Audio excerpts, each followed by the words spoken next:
Hello नमस्ते साथीहरू, मेरो न्यू ब्लगमा हजुरहरूलाई स्वागत छ। यो चाहिँ हाम्रो आमा छोरीको ब्लग हो। देख्न सक्नुहुन्छ मेरो छोरी मामु। रातिको 10 बज्नला छ। हामी चाहिँ भात खाएर अनि भाँडासाँडा धोएर अब मामु र छोरी सुत्न आछौँ। यता मेरो छोरो हेलो गरिदियो साना। सन्चै हुनुहुन्छ भन। सन्चै हुनुहुन्छ अरे मेरो सानाले। ज्वरो आएछ, सन्चो छैन। स्कुल पनि गयो नि मेरो नानी। आज 2 दिन भयो।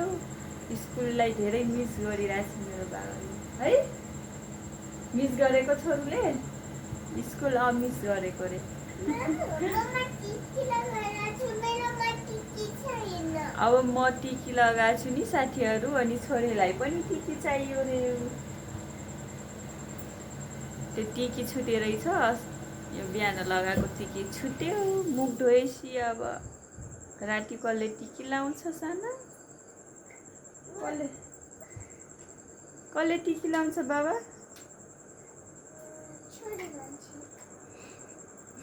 म बाबा भनेपछि नानीलाई मलाई छोरी भन्नु भन्छु के मेरो फुन्टुलो छोरीले।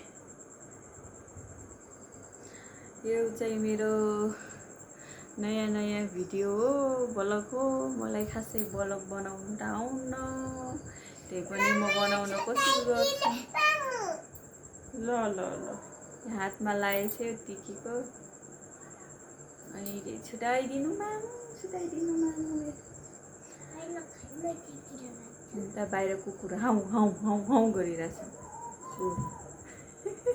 क्यामेरा हेरेर कसले टिकी लाउँछ?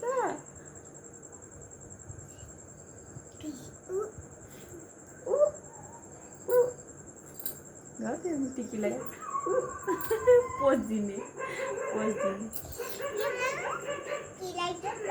राम्रोसँग लागेको छ है।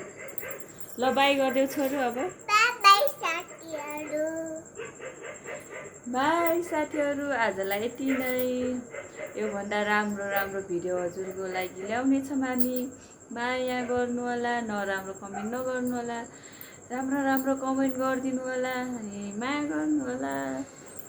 बाई बाई साथीहरू, आजलाई यति नै। बाई बाई भन्दा भन्दै